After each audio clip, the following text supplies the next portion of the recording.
The third standard is the Empowering Leader Standard, and it reads as follows.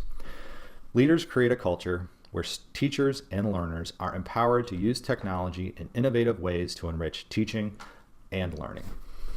And as I looked at that standard, I found four of the five indicators that really resonated with esports, and those being the first four, A, B, C, and D.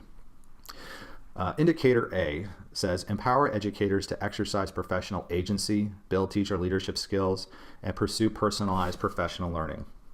Empower educators.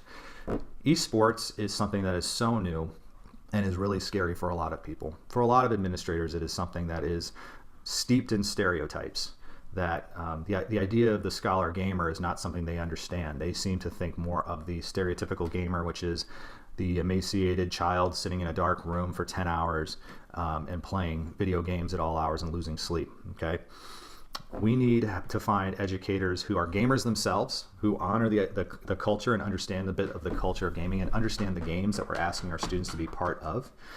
And we need to give them the flexibility to try something new, because for a lot of them, majority of them, they've never been a gamer before, a gaming coach, I guess you could say.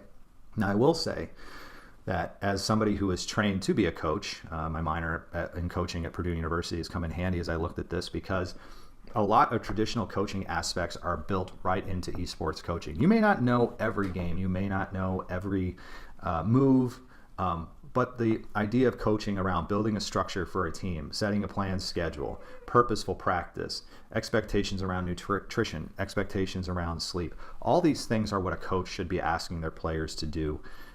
That is something that we need to empower our educators to do too when we're talking about esports. Now, the second indicator of the standard is build the confidence and competency of educators to put the ISTE standards for students and educators into practice.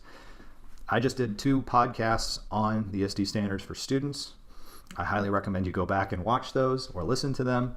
I also, if you go to taoesports.com, I have several blog posts where I detail out each of the ISTE standards for students as well and how they connect with esports. So I recommend that you go back and look at those, because you will be amazed at just how easy it is to connect the ISTE standards for students and esports together. The third indicator, inspire a culture of innovation and collaboration that allows the time and space to explore and experiment with digital tools. Culture of innovation. We are asking you through esports to try something new.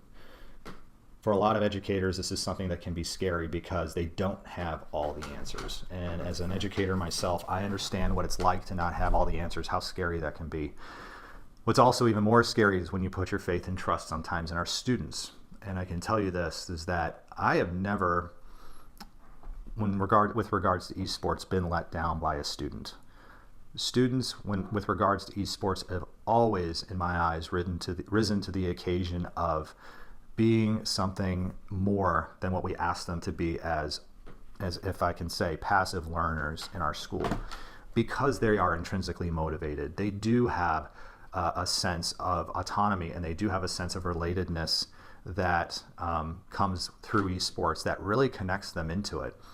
And it's those things, that intrinsic motivation to be involved with esports and do it in a way that we are honoring their interests is innovative. And it creates a new level of collaboration, because as an educator, me not having all the answers, I have to go to the students sometimes and say, what do we do here? How do we do this? Let's plan this together.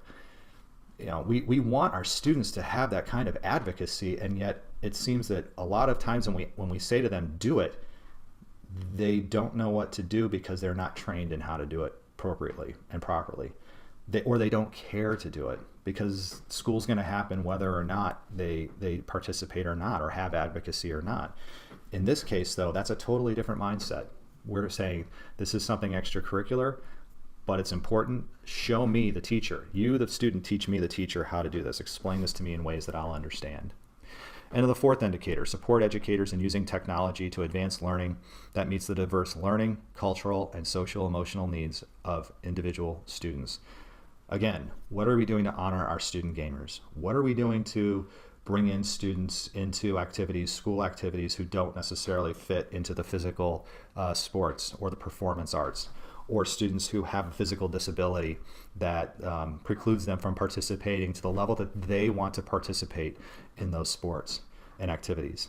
it is imperative that we bring this in. And when we talk about the cultural and social emotional needs, we're talking about not just our own culture, but connecting our culture to others. When we're talking about the social emotional needs, giving all students an opportunity to be successful at something, it says so much to just give a student the opportunity to show you what it is they can do, and say, you know what, you play games, well, let's bring you in not just to play games, but to be a leader and to educate others. That's empowering.